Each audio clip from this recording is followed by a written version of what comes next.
How you doing? I'm doing great. How about you? Doing fine. Doing fine. So this is Val. Um, How's it going? actually, didn't realize that you were local to Salt Lake City. Oh yeah, yeah. I think you thought I was from Denver, right? Yeah, because you Yeah, DJ there. yeah. I think you added me when I was doing a show there. Yeah, That's right. Yeah, yeah, because I was gonna go there. I think. Yeah, and every time but it's got a good music scene there. yeah. That's why I'm actually moving there next year. Okay. Yeah. Just only to go DJ. No, well, for DJing and I work in the space field, so it's really like central to like space and whatnot, especially because like that's the hub for the Space Force. Oh, I didn't even know that. Yeah, well, actually, it's Colorado Springs, but it's like basically right there. Yeah. Right. Do you have to again live in Denver or Colorado Springs? Denver, definitely.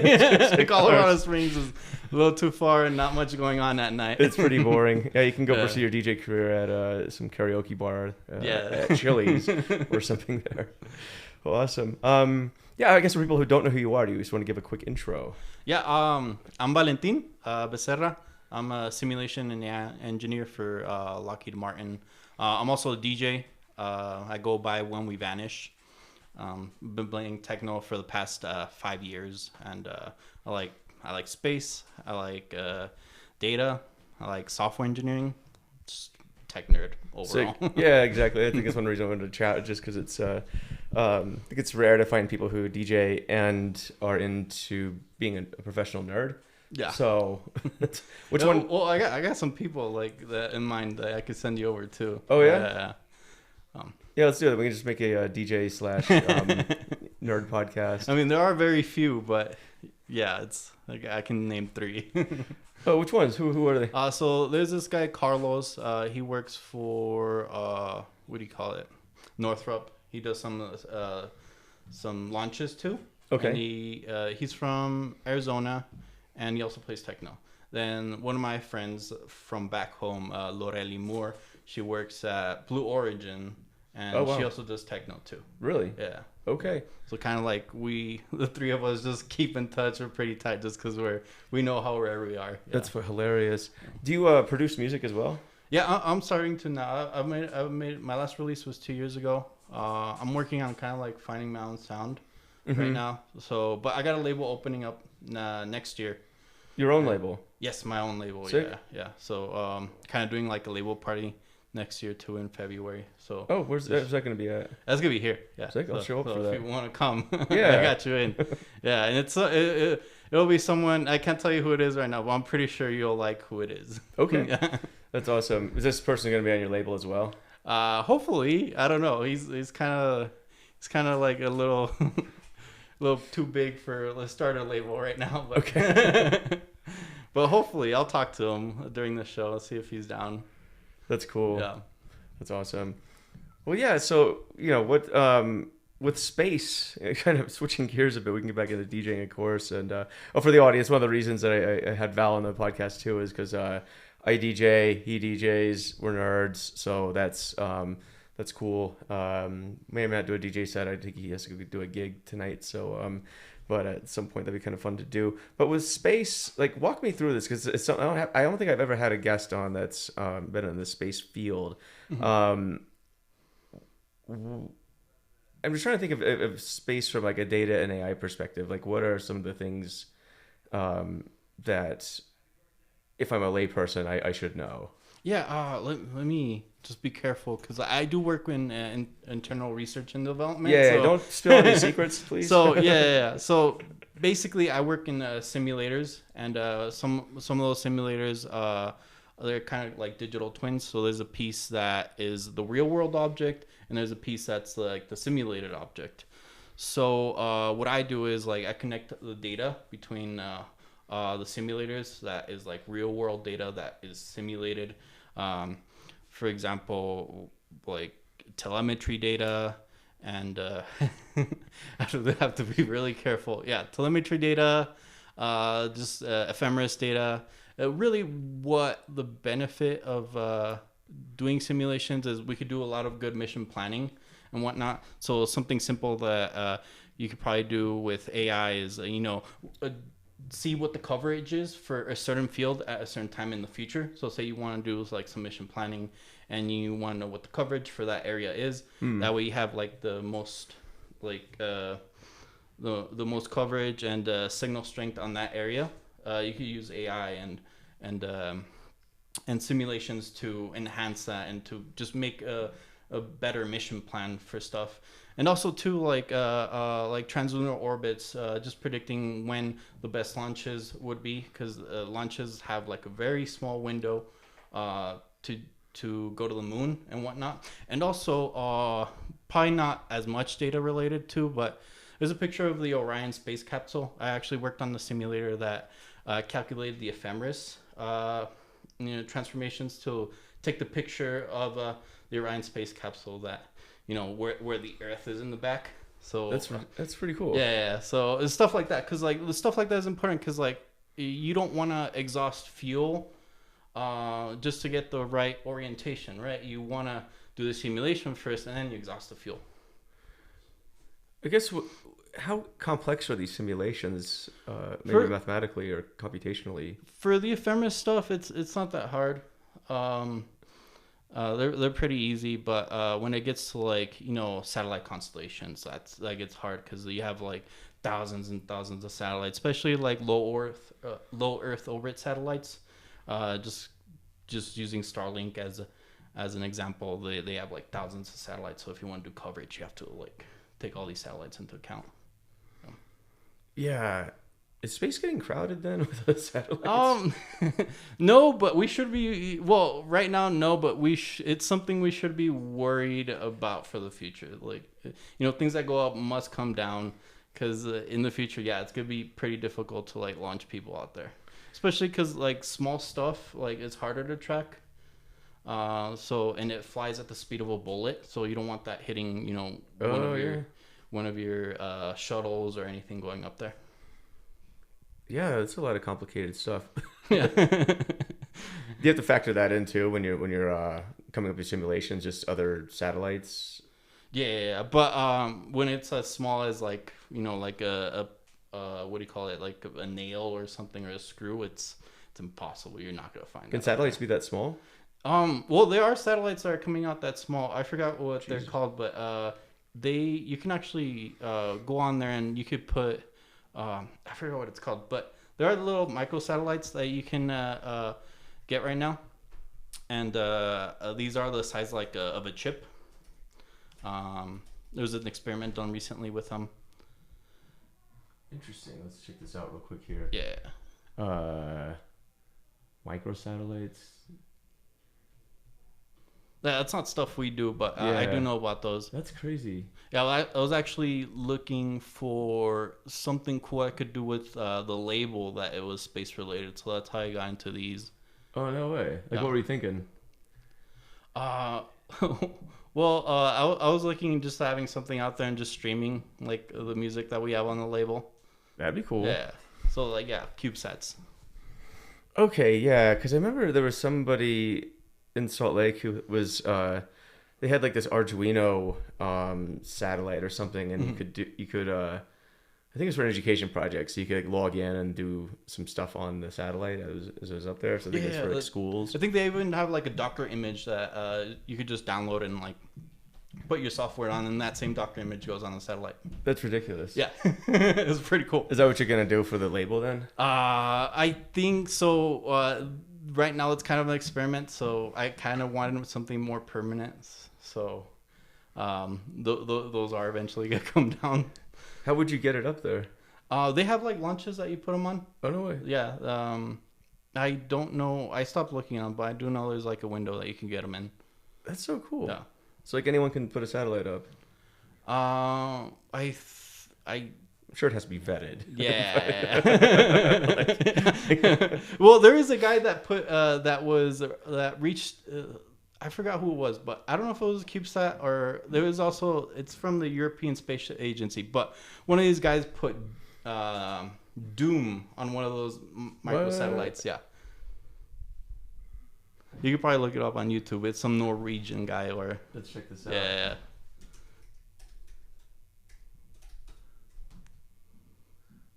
That's pretty badass. Yeah.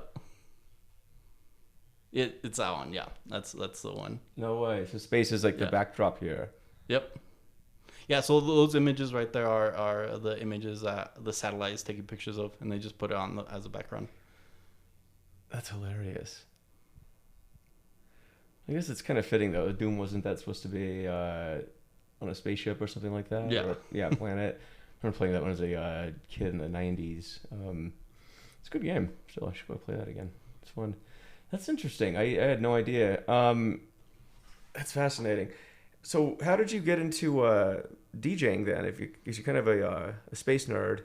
Before actually that, like, what did you do your degree in? I did my degree in computer science. I just have a bachelor's right now. Oh, sick. Yeah. Okay, nice. Yeah. So I'm probably not an expert on anything. I'm just. I only have a bachelor's too, honestly. So it's like, yeah, don't count yourself out too quick.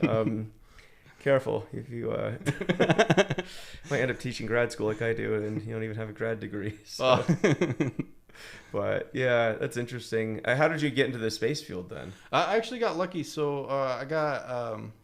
It was funny how I got in because Lockheed was doing interviews, and I was gonna go to I was already in the mindset that I was gonna keep going to school till I got my PhD, and I was like, you know what, I'm gonna do an interview. It's just good practice. So I went in, my tattoo showing. I just really didn't care. And then I got an interview with my manager right now, and it turns out that he was one of the guys that managed like the new GPS satellites, so GPS-3 on there, and I knew about those satellites, so I had like a bunch of questions like about them. So I think one of the questions I asked is, well, how do you guys deal with like relativity? Because stuff is flying fast. What's the timing on that? How do you fix the timing? And he said something. Oh, well, you don't have to calculate. You just like do the fix like every now and then, and I think just him seeing that I was intrigued and something that he worked on was what got me hired. And yeah, this is where we are right now. That's usually how it is, though. I think like when you're doing an interview, it's usually if you're personable and have a conversation with somebody, it can show you're not just like I don't know, incapable of speaking to somebody, which is actually pretty common with techies. Goes a long way. I think that's how I got my job. Yeah. First job out of school. That's good. So, that's cool. Where did you do your degree at? I got it at the University of Texas at El Paso. So it's like far west of Texas. Oh, nice. Yeah. I spent a lot of time in El Paso. Oh, really? Yeah. It's a cool town. I just I don't like the weather. It's a little too hot and windy for me. Yeah. But other than that, the people are amazing. It's a great place. Like I used to go climbing down in Waco Tanks a lot back in the day. You've probably been there. Yeah, it's an awesome place. Yeah, it's kind of in the middle of nowhere. The other person I know from there is Bill Inman. He's the guy who created the data warehouse way back in the day, but he grew up on a ranch outside of El Paso. So yeah, not too many people know about El Paso or whatever. So well, yeah, I think being there was how I got into DJing, because one of the top clubs in North America is across the border in Juarez. Oh, really? It's called Hard Pop. Yeah. It's owned by Hector from Vatos Locos. Oh, no way. Yeah. Oh, that's hilarious. Not a lot of people know that. Like, I just didn't across know the that. border, you get like a top tier club in the world. Really? Yeah. How long has that been around?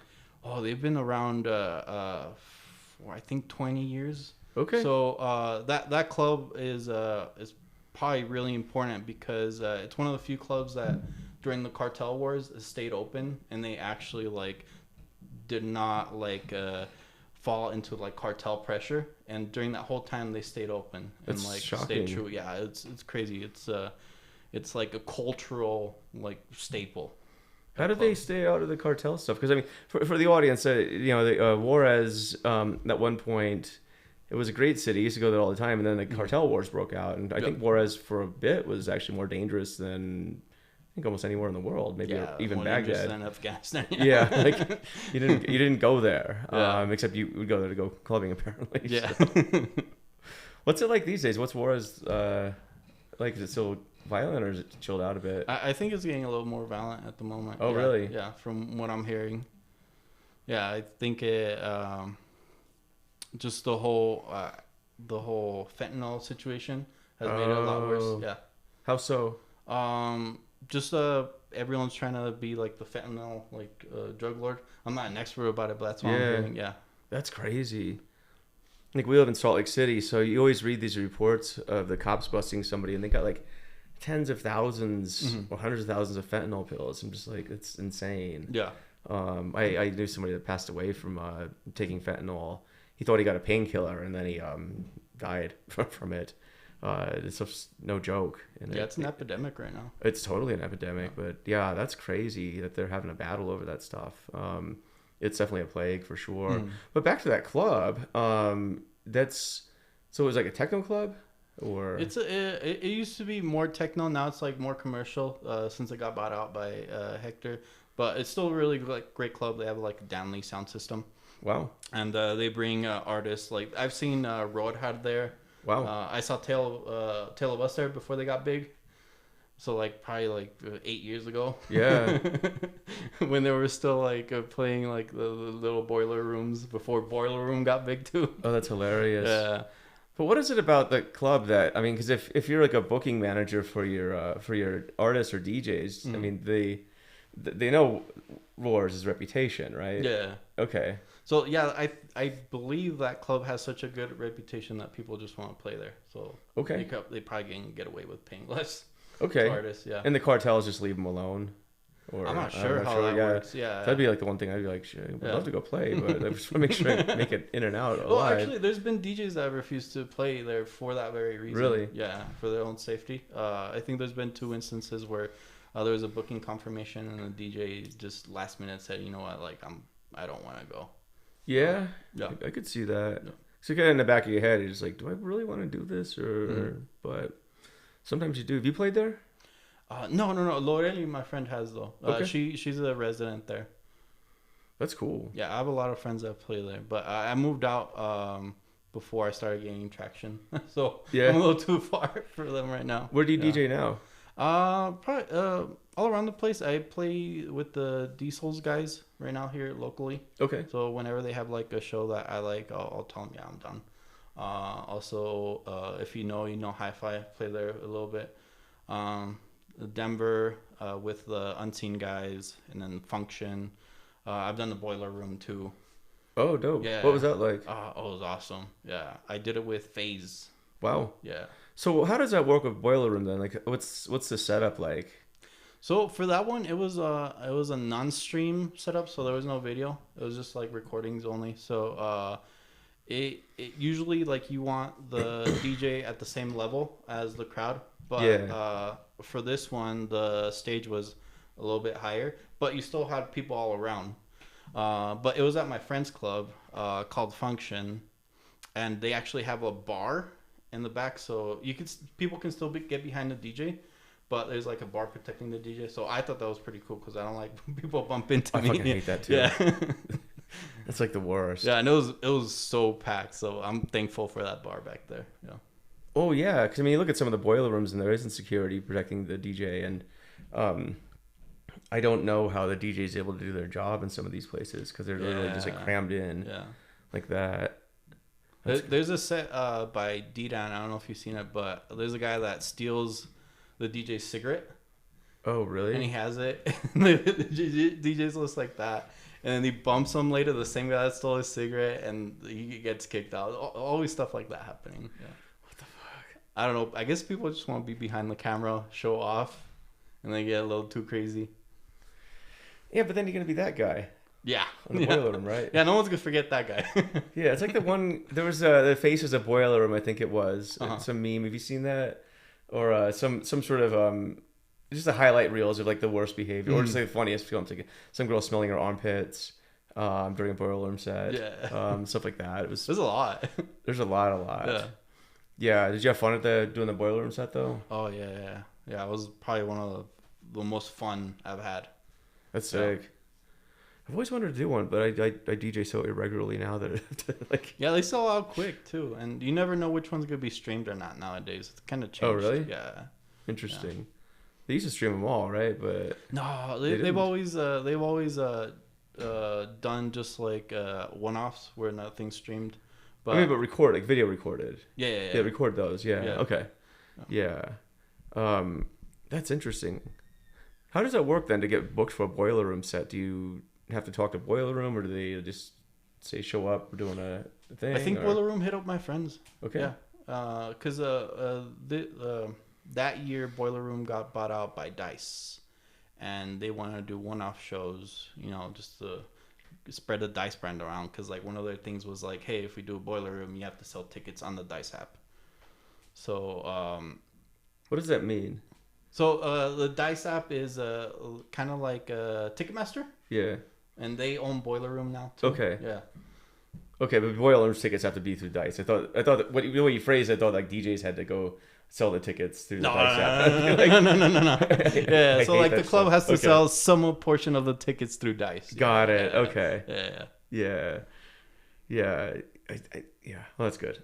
I always hated it when clubs and promoters would say, "Oh, you need to sell tickets for us and get comp." Yeah, I don't do that. So corny. Yeah. When people ask me to do it, I just tell them I'm not gonna play no more. Well, but luckily I've kind of like know now like who to stay away from and who to say yes to. Oh yeah. Yeah. It's kind of like a skill, like saying no to like certain things, because like when you first start off, you want to probably take all the experience that you can get, but you get to a certain point where like saying no is like a lot more beneficial than just taking the gig. Oh yeah. I used to experience that as a DJ, and now with speaking, same. They're almost the same things in that way. There's definitely in DJing, so I used to DJ full time for years, and there were definitely some promoters and people where they just have a reputation, and you don't want your name attached to that, because that ruins your brand, right? Yeah. Like you're associated with this scumbag over here. That's cool, right? But I mean, the thing is, promoters, in the nightclub industry and the festival industry, there's some pretty smooth talkers and some pretty shady people, right? So it's like, so it is one of those industries where you have to be careful, because I think there's a temptation to want to play out and get your name out there, but at a certain point, like you have a name, it's like you got to protect that. So it's very important. I'm to the point now where like if I meet an artist in person and I don't like them, I just stop downloading their stuff. You just stop what? Stop downloading their stuff. Oh, that's hilarious. Yeah, there's been a few people I've met. I'm like, you're a terrible person. Like what were they doing? No, it's not getting paid or like trying to do stuff for free, right? Yeah. Just it's the same. It's the same with speaking. It's there's definitely some. I think I made a post about this the other day where now I just basically transferred DJing to public speaking and stuff. But it was interesting. Like I did a post where definitely there's some organizations out there, some conferences where they definitely want you to do all the work, and they use your name to promote it, and you don't get anything out of it. I think that's corny. That happens in DJing too. It happens in DJing all the time. I've seen it. You see it too. So how do you field requests these days for bookings? Do you have an agent, or do you do it yourself? No, I wish I had an agent. I'm not that big. I feel like I'm barely starting off like my DJing career. Yeah, it's like it's gonna be a side gig right now. I love my work, so yeah, it is the balance, isn't it? I want to. Right now, I'm lucky enough that I have a job that I love, and also I can do what I love and gain some money from it on the weekends. But with this label, it's gonna probably help me out, like just have more sources of income. Yeah. That's what I did back in the day too. I had a label, and that was fun. Just put out like techno house tracks and stuff like that. It was a lot of fun. And for whatever reason, I don't know what it is, but a label that gives you some sense of credibility, even if it's like some small operations. It's crazy. Because like it's I think it's very easy to open one nowadays. Yeah. Oh, I don't see it. It's almost like book publishing. I mean, there's no barrier to entry. Yeah. Right, except for quality. Uh-huh. Right. So I'm sure that you're focused on like quality stuff, not just pumping out tracks. Like just put a 4/4 beat on Ableton and export it as a track or something. Yeah. That's cool. Are you gonna produce your own tracks too, or are you taking tracks from other people for your label? So for probably for this first various artist release, I'm probably gonna do just other people. I don't feel like I'm ready yet because there's like a specific sound that I'm searching for. What kind of sound are you looking for? Do you know like Ignis, or kind of like Roadhead Yeah. or Phase, like Mhm. stuff like that. Very Okay. like spacey but still techno. Mm-hmm. Um, and it's a hard sound to like get because it's so stripped down. It gets boring easily. So Yeah. like making it not boring is very hard to do. Yeah. It's very hard to do. Are you gonna try and find artists in the States or worldwide? I got some friends, yeah, that are okay with releasing. Probably gonna hit up some people after I get my. Right now, I'm still like on the start phase. I just got my logo this week, so Oh, nice.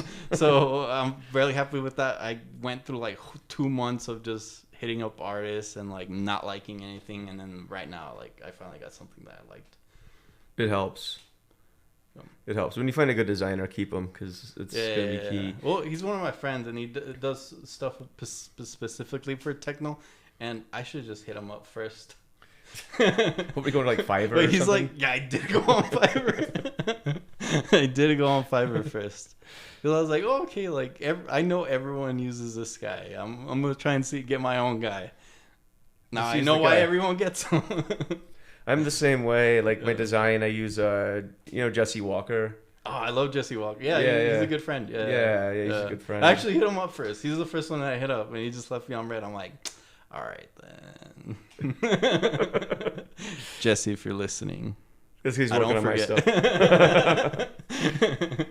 No, it's all good. He's a good dude, like good designer. He's helping me with my with my new publishing company, the logo and the book design and everything. I feel like those are the elements where you could conceivably even use AI these days to do it, or Canva. But it's like I think if you're gonna have it represent you, I think you want to put maybe the extra time and attention to the detail. Yeah, I did try to do some AI things, but no, it's cheesy. It sucks. Yeah. Like the thing I like about working with designers like Jesse and his partner at the company Matthew, but like there's the attention to detail is so tight where like they'll look at it like an O, Yeah. like the letter, and be like something's off just with a slight angle. And it's like I'd never noticed this kind of stuff, but like a designer of that caliber, you just notice these very microscopic details, and like that's worth it, I think. Yeah, it is. I actually when I got one of my first logos off, it couldn't center it well,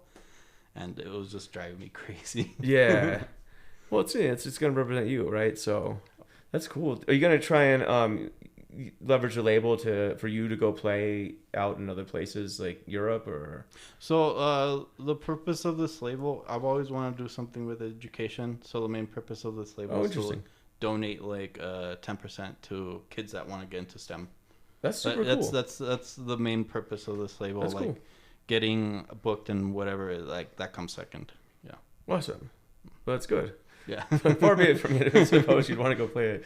I'm sure you do too, but yeah, that's fine. Yeah. I didn't know they did the nonprofit angle for that, or the STEM angle. That's super cool. Yeah, I always wanted. I used to work at a lab back in El Paso, and I really loved working with kids. And also did I helped with one of Mark Cuban's AI little things for kids. Oh, really? I was kind of like a co-helper on that. Yeah, for one, I forgot what his thing is called. It's AI something, but it's by Mark Cuban, and they reached out to the lab that I was working on, and I helped them out, like just get kids into AI. That's super cool. Yeah, Mark Cuban does a lot of good stuff for getting people interested, especially kids in AI. That's awesome. Maybe I'll have to find a way to work with him. Yeah, So, that'd be great if you're able to do that. well, no, I mean, education is one of those things I'm really passionate about, and Yeah. like that's the direction I'm taking. My career. I'm stepping away from, consulting, closing that down. I think I'll still do practitioner work, probably just building the app that will power this thing. But yeah, education is one of those things I'm really passionate about, and even with my own kids, right, who you met, they're both, just trying to figure out ways to, get them. Actually using AI to help them learn things better, right? I think it's kind of a golden age in education, but I feel my favorite talk was still, I think, what was it, last June I was giving a talk at my kid's 6th grade class, and we just talked about AI for about an hour, and that was awesome. Like it helped. I don't know. Like, I think the level of enthusiasm and the questions they had were just it was really cool to see. Yeah, AI is great. I use ChatGPT daily now. Yeah. Yeah. For like work or for work, for everything. But I usually, instead of like asking Google, usually I ask like ChatGPT now. Yeah. Yeah. Just because it's faster. Even there's always like I use a lot of languages at work, from Rust, C++, and my most looked up thing on ChatGPT is how to open a file on this language.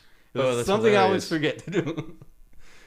Just because I know it in so many various languages, but I'm like, oh, how do you do it on this language? You know what? It's faster if I just ask ChatGPT, because then if I Google it, I have to like click on the Stack Overflow link, and it's just an extra step. Yeah. Yeah, I finally broke down and started using Copilot after I think writing code for a while, but I was just like, I don't know, do I want to use this? And I'm like, yeah, I mean, we'll see how it goes, right? Because I'm gonna start. It doesn't do stuff for you, but it helps you like get to where you want to go. Yeah, for sure. And a lot of people I know are using it, like Wes McKinney. There's notes I have over here from the podcast we did, but yeah, he's using it all the time. ChatGPT to write code, and I think the best thing I use it is like to brainstorm. Yeah. Yeah, it's freaking great to brainstorm. Like if I have something I want to make, I'm like, hey, what are the benefits of using like a model like this or a model like that? And it just helps me like have like a clear path forward with the decision I'm making. That's like for like an AI model or a machine learning or a. Oh, well, with this I'm talking about more like have you read The Gang of Four? Oh, the software guys? Yeah. Usually I use it a lot to like, figure out what design pattern to like use for certain stuff. Yeah. Nice. That's cool. Because then usually like I pick a design pattern, and later on I'm like, damn it, I should use something else. But now that I have ChatGPT, like I can actually like be certain I'm using like the right design pattern for what I'm trying to do. Oh yeah, it's pretty scary like how good it is, I think, at sussing out your question and your situation and giving you good feedback. Like I use it all the time for this book I'm writing on data modeling.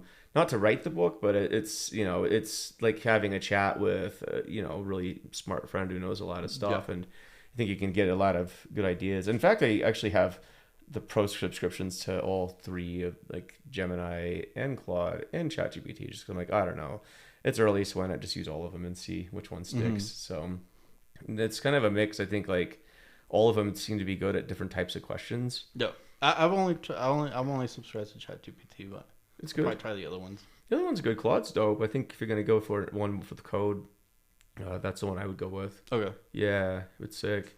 That's cool.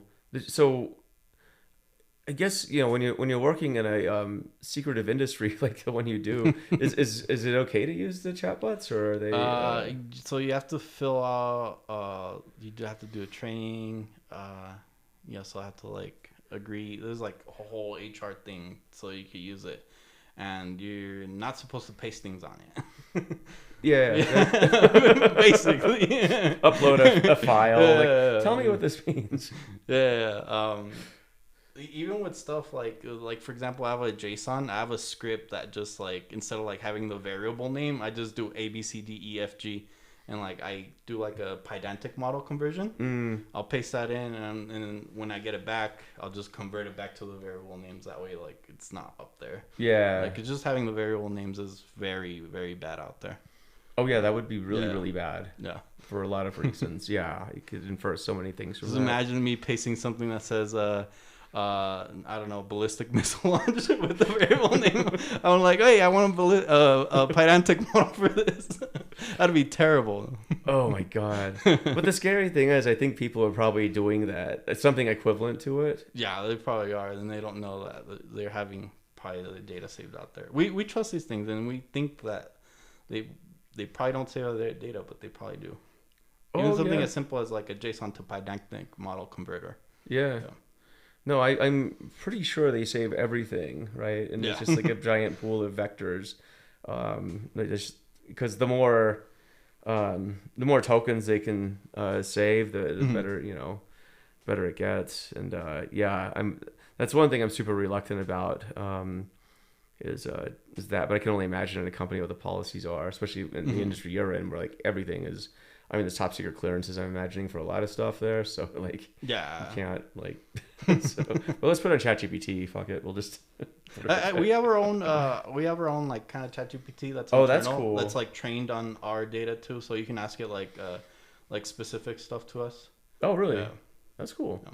I'm starting to see that at companies. Did a podcast with a friend who's a head of data science at Merck, and they have something similar to that where it just all the documentation they have. Yeah, that's what we have.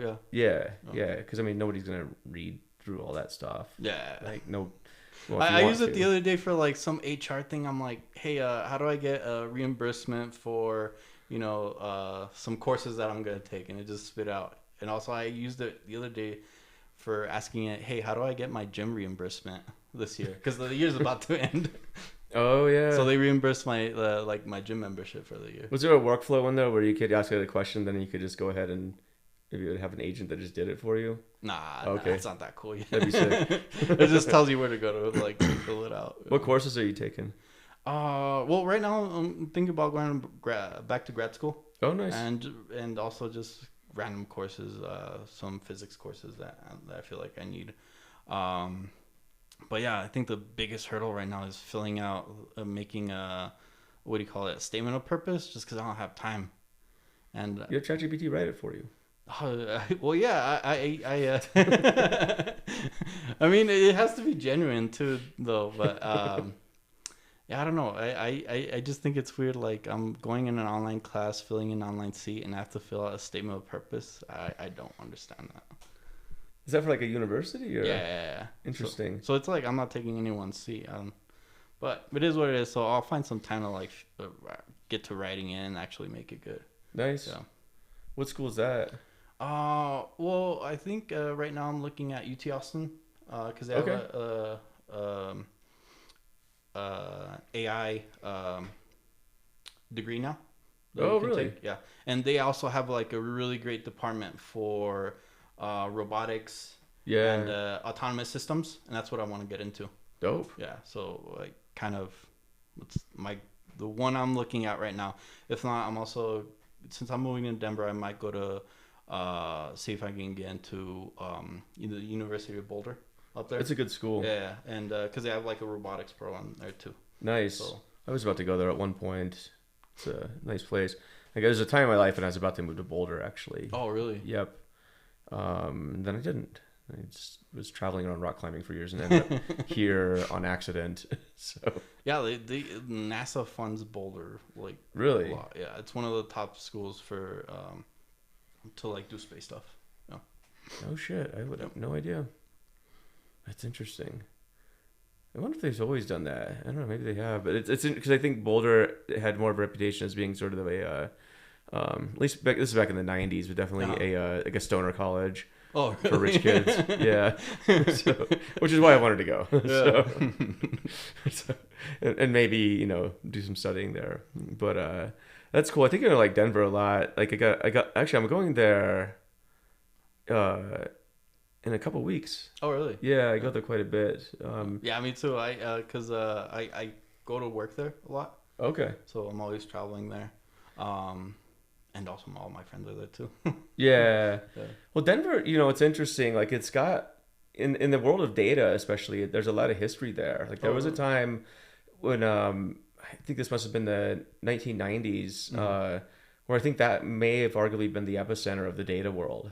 Oh, wow. So the data warehouse came out of there with Bill Inman, and then this data modeling technique called Data Vault also came out of there. I think Dan Lindstedt was working at, I think, Lockheed, if I'm not mistaken, but he came up with a different way of data modeling for a lot of event data and stuff. So that big technique came out of there. And there's a lot of, I think, data ops. Kent Graziano was doing like early stuff where he was doing like DevOps and data ops, where either of those were like officially a thing. So yeah, and there was just a lot of strong data talent in there, and they all sort of went their own way. Bill, I think he started the world's first ETL company. It's kind of interesting.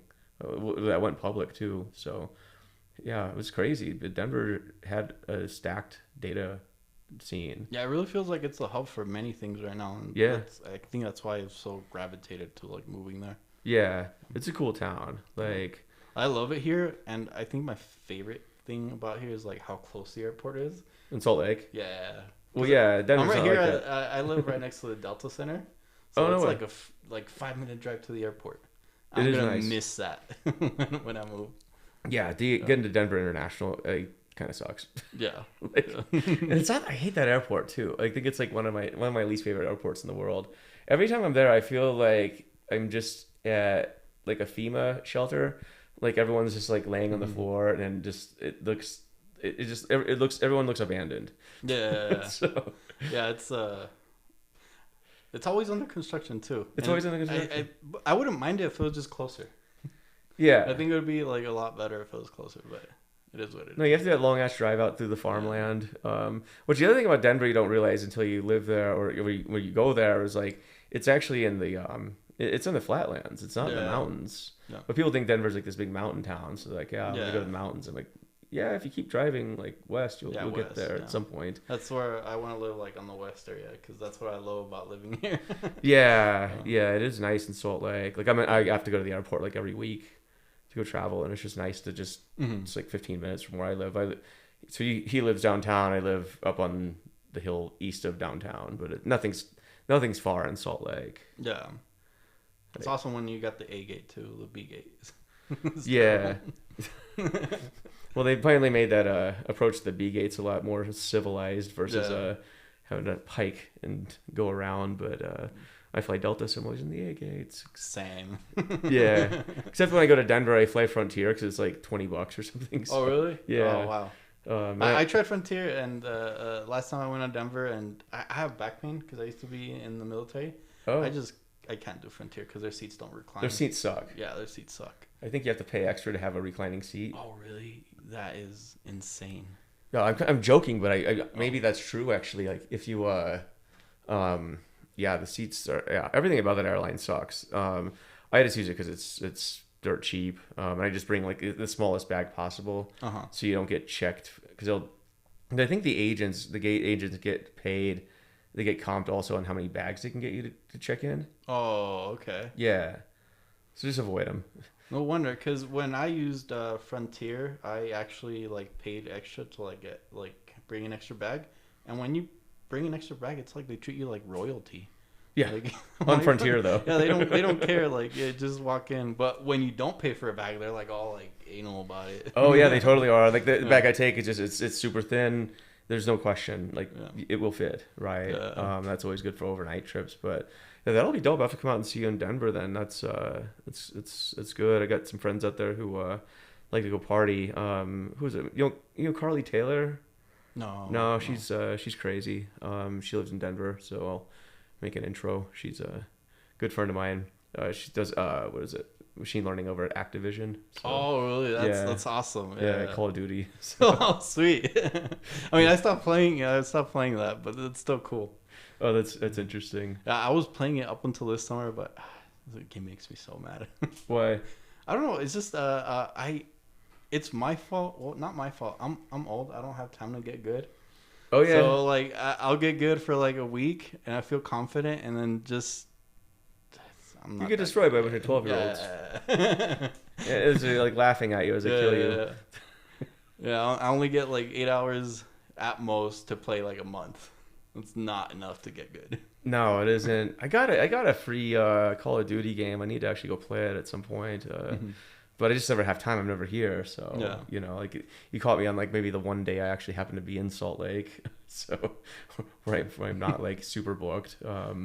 And so yeah, that works out. I didn't think you were gonna make it. I saw a post yesterday where you were getting some vinyls. I'm like, is he gonna be in Salt Lake today? Oh no, that was from a couple weeks ago. I was just like, okay. yeah, thankfully that would be in Finland where I was at they had a really good techno record shop there actually. Oh really? Yeah. So I just spent like I don't know. I wanted to spend more time. I could have spent like 4 hours with my friends. Like we gotta get going. I'm like God damn it. But do you play vinyl or no? I like the way I play is very precise, so I can't use vinyl just because I use loops a lot, and okay. it kind of I have to change the way I play a lot just to like get on vinyl. But I still collect vinyls, and I have them. For example, I have a vinyl by Face that's signed. I have one by Roadhouse, so I like collecting them. But playing them, probably not. Just Do you have any decks at your house? yeah. Well, I have the Pioneer XDJ 1000s. Yeah. The ones you got. Yeah, but I don't have like vinyl decks. Okay. So I actually have a bunch of friends that have like hi-fi stuff. So I go to them if I want to listen to something. Nice. Yeah. They actually opened up a little vinyl shop that's also like a coffee shop. Really? Yeah. Like here in Salt Lake? Yeah, it's pretty awesome. Where's that at?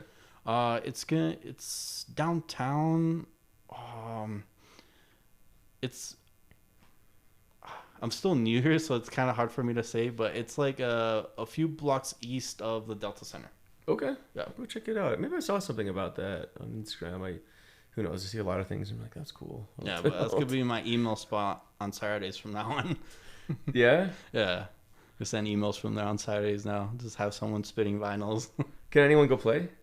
I'm not sure. They might have nights where they do, but Interesting. right now they just have like a hi-fi system and they just play like jazz and house. Yeah, it's pretty awesome. Yeah, I'll go check it out. Yeah, I think Salt Lake's always had like some interesting spots like that. Like there was Up Rock for a while, which is where you get all your vinyl, and Mechanized used to be the techno vinyl shop, which did really well. So back in the day when I was DJing, this was like early 2000s.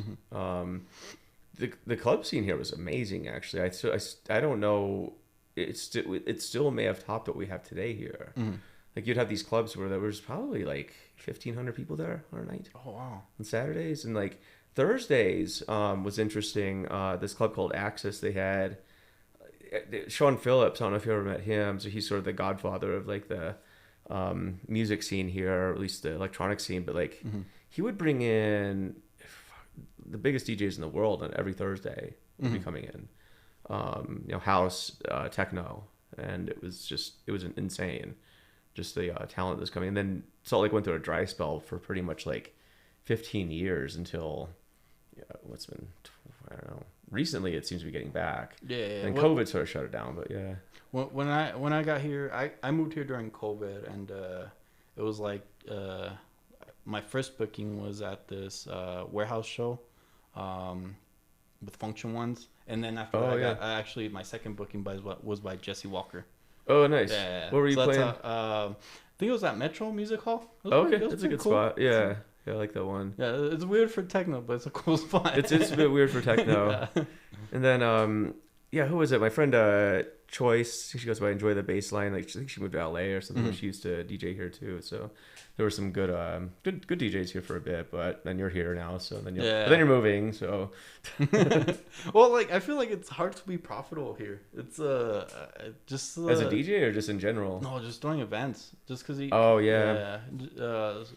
liquor laws make it you have to stop at 1, and I don't know, you have to like get a license, and then there's like a whole month just to like have a bar license. It's very hard to like open a club here. Oh yeah. And then the people that do clubs, it's like BYOB, but then you need to make all your sales on the tickets, and then people don't want to pay a bigger price for a ticket. It's very hard. It is hard. I mean, it's called like the Zion Carton, the liquor laws here. Yeah. It's just, it's super onerous. Like that, I didn't get into clubs, like running one for a reason. It crossed my mind for a bit, but it was like not in Utah. Not in Utah, yeah. Maybe New York. But there, it's just like you gotta expect like your club's only gonna be around for a couple of years, and you gotta like intentionally kill it off. Yeah, hopefully with the new Olympics coming. Well, so I was here during the last Olympics, and it was dope. Like I was DJing a lot. I had a gig actually DJing the Olympic Village as well, which was really fun. So that was like in college, and got paid an absurd amount of money to play there. That was fun. That's cool. Yeah. Yeah. It was definitely, I think, the time that Salt Lake was alive, because it's kind of a dead city here. I mean, you walk the streets sometimes in the morning or even at night, and you feel like you're in, like in The Walking Dead or something. It's like there's nobody here. Yeah, I think geographically it's hard to like make it a lively city just because everything's like north to south. There's not really like a lot of like east to west that you can do. Mm-hmm. Because you got the lake on the west side, and you got the mountains over on the east side. And for example, I got asked to come to a friend's event last night, and I was like, "Where is it? Provo?" I'm like, "Oh, that's far, man." That's far. Yeah, that's far. Like a techno event or just Yeah, an event? Really, in yeah. Provo? Yeah, in Provo. Yeah, they got a little scene going there. Really? Yeah, all the young kids. Yeah, That's cool. It's so far. it's very far. I looked it up. I was like, "Oh, Provo, it's right there." Like, because when you look at the map, it doesn't look far. Then you put on Google Maps, it's like an hour away. It is an hour away, and in traffic, it could be longer. Yeah. Right. 'Cause Yeah. it's just, and there's no way to really get there except to go on the interstate. You could take back roads, but it sucks. But yeah, it's just in New York City earlier this week. A couple days I got back.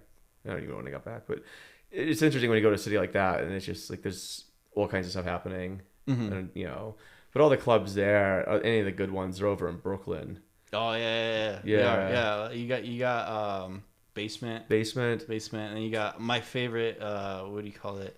Oh, I forgot. Can't believe I forgot the name of it.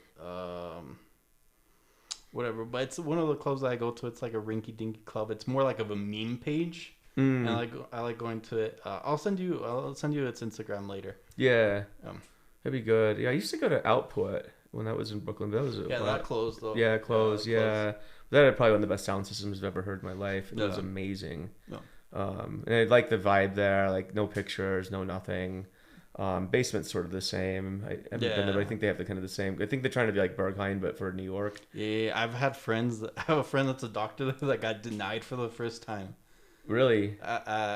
Basement. I was like, really? Like, that's crazy, dude. Like, you've been in the scene for so long. I don't know. I don't see why they're being that strict. Like, only Berghain can get away with doing that. Yeah, they could, but it is weird because Basement said even if you buy a ticket, we can still deny you entry, and I was like, well, okay.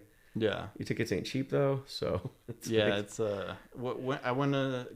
saw Function there last time I was in town, and I bought a ticket, and I was worried about like not getting in. I just made sure I wear black. I try not to wear black now, but that night I wore black. Yeah, that's kind of the rule, isn't it? If you just look like you're like from Berlin or something, then you'll get in. So it's hilarious. Yeah, Berlin clubs are really finicky as well, but still a lot of fun. You got to go there sometime. I think you probably wouldn't come back. It's long overdue. Yeah. Well, I probably wouldn't come back.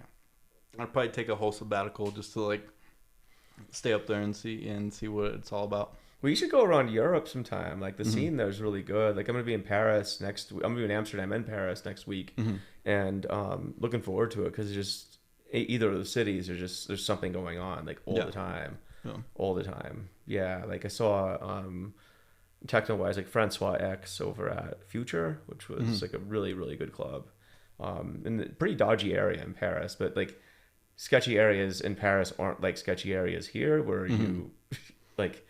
They don't have guns there.